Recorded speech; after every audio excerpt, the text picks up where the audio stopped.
नमस्कार साथियों, मैं दर्शन सिंह। आज हम बात करेंगे ग्रेटर नोएडा प्राधिकरण का जो डेवलपमेंट है उसके विषय में।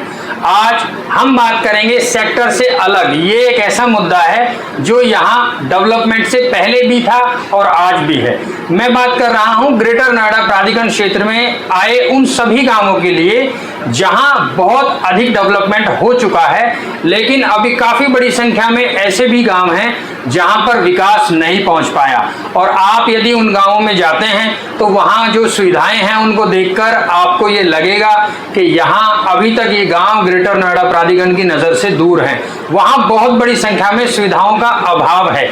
ऐसा इसलिए हो पा रहा है कि कहीं ना कहीं प्राधिकरण इस पर तो ध्यान दे रहा है कि क्षेत्र का डेवलपमेंट होना चाहिए, लेकिन जो आंतरिक है, जो अंदर का डेवलपमेंट है, जैसे यहाँ पर आए गांवों का, उस पर अभी बहुत कम ध्यान दिया जा रहा है। अब वो समय आ गया जब प्राधिकरण उस पर ध्यान दे रहा है और पहले चरण में 44 गांव ऐसे हैं जिनका डेवलपमेंट करने का जिम्मा प्राधिकरण ने उठाया है। तो ग्रेटर नोएडा प्राधिकरण क्षेत्र में ये 44 गांव अभी हाल फिलहाल डेवलपमेंट में शामिल किए गए हैं। इसी तरह से आगे भी इस विकास को बढ़ाते हुए तमाम गांवों को स्मार्ट विलेजेस में कन्वर्ट कर दिया जाएगा। स्मार्ट विलेज से मेरा संबंध ये है कि यहाँ पर रास्ते सुधार दिए जाएंगे, स्ट्रीट लाइट की सुविधाएं बना दी जाएंगी और गांव का जो स्कूल, लाइब्रेरी, जो गांव में तालाब है उसका सौंदर्यीकरण, इंटरनेट की सुविधा और तमाम वो सुविधाएं जो एक स्मार्ट विलेज में होनी चाहिए। बच्चों की पढ़ाई से लेकर गांव की सुविधाओं तक, अच्छी नालियां, अच्छे road, street light, school college में सुधार, गांव के तालाब में सुधार, तो तमाम चीजों को सुधारने का जिम्मा अब प्राधिकरण ने उठा लिया है। और प्राधिकरण का यह भी कहना है कि आगे आने वाले कुछ ही समय में ये विकास कार्य गांवों के हिसाब से शुरू कर दिए जाएंगे, जिसमें अभी पहले चरण में जो 200 करोड़ रुपए का लगभग अनुमानित खर्च आने की संभावना है, उसमें प्राधिकरण ने पहले 14 गांवों का डेवलपमेंट करना शुरू किया है। उसके बाद अगले चरण में लगभग 30 गांव ऐसे हैं, कुल मिलाकर 44 गांव का डेवलपमेंट यहां पर प्राधिकरण द्वारा किया जाएगा। तो साथियों, ये 44 गांव कौन कौन से हैं? साथियों, जिन गांवों में डेवलपमेंट होना है उसमें कुल 44 गांव शामिल हैं और 44 गांवों में पहले 14 और उसके बाद 30 गांवों में डेवलपमेंट कार्य शुरू होने हैं।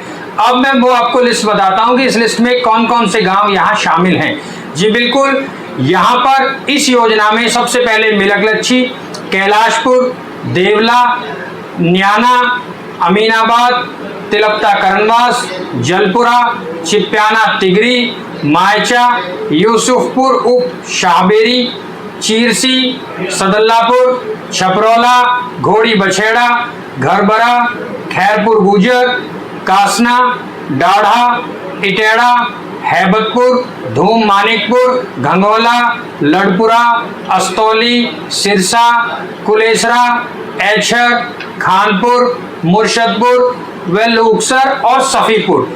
ये सभी गांव ऐसे हैं जिनमें ये विकास कार्य अभी होना बाकी है और इस विकास कार्यों को आगे जारी रखने के लिए लगभग 500 करोड़ की एफडीपी प्राधिकरण के द्वारा कर दी गई है। बहुत जल्द सभी गांवों को स्मार्ट बनाने की जो मुहिम है उसमें हर एक गांव को शामिल करते हुए पूरा शहर अच्छा डेवलप होता हुआ दिखेगा। क्योंकि सबसे पहले यहाँ प्राधिकरण ने जिस जमीन का अधिग्रहण किया उससे पहले वो इन गांवों का ही हिस्सा हुआ करती थी। उसके बाद उस जमीन का एक्वायरमेंट कर दिया गया और किसान को मुआवजा देने के बाद यहाँ पर ये शहर बसाया गया। सभी जगह ऐसे ही होता है, हर प्राधिकरण इसी तरह से डेवलपमेंट करता है। लेकिन जहां से विकास की शुरुआत हुई, यदि उस चीज को ही भुलाकर आगे की दिशा में चला जाए तो ये सही तरीका नहीं होता। इसलिए प्राधिकरण ने यहाँ ग्रेटर नोएडा के ये शुरुआती दौर में 44 गांवों को डेवलप करने का फैसला बहुत अच्छा लिया है और आने वाले समय में इसी तरह से बाकी गांवों को भी स्मार्ट बना दिया जाएगा।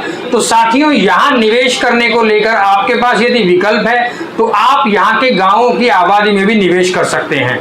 जो गांव की आबादी यानी प्रॉपर्टीज होती हैं उसको रजिस्ट्री और दाखिल खारिज के आधार पर आप अपने नाम करा सकते हैं। साथ ही साथ यहाँ के सभी sectors, residential sector, industrial sectors भी निवेश के लिए हैं। तो ये विकल्प आपके लिए इसलिए हैं कि यहाँ बहुत बड़ी संख्या में हर गांव के पास ही किसान कोटा प्लॉट्स भी अवेलेबल हैं। अगर अनुमानित रेट की बात करें, लगभग 80 से 90 हजार रुपए मीटर यहाँ पर हर प्लॉट का आम रेट चल रहा है। तो यहाँ इतनी बड़ी अच्छी डेवलपमेंट में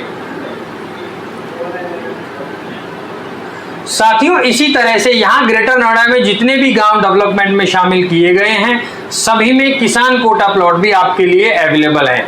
यदि आप यहाँ गांव में किसान कोटा प्लॉट में निवेश करते हैं तो आपके लिए वो भी एक अच्छा विकल्प है, क्योंकि यहाँ किसान कोटा में यदि आप निवेश करते हैं तो आप उसे तुरंत रजिस्टर्ड करा सकते हैं। आपको ज़्यादा समय वेट करने की ज़रूरत नहीं है, क्योंकि कुछ प्लॉट ऐसे हैं जो अभी तक अनरजिस्टर्ड कैटेगरी में यहाँ मौजूद हैं। उसमें पहले किसान के नाम रजिस्ट्री और फिर आपके नाम रजिस्ट्री होगी। लेकिन यदि आप यहाँ रजिस्टर्ड में ऑप्शन ढूंढते हैं तो आपके लिए यह भी विकल्प मौजूद हैं। तो इस तरह से निवेश के तमाम विकल्प आपके लिए खुले हैं। आप ग्रेटर नोएडा में अच्छा निवेश करके अच्छा एप्रिसिएशन कमाना चाहते हैं तो नीचे स्क्रीन पर हमारा नंबर दिया गया है, आप ये नंबर डायल करके वो जानकारी ले सकते हैं। अच्छे विकल्प जो भी मौजूद हैं आप वो भी इन्वेंटरीज हमसे पता कर सकते हैं। साथियों, आप ये वीडियो उस व्यक्ति तक जरूर पहुंचाएं जो यहाँ निवेश करने का मन बना रहे हैं।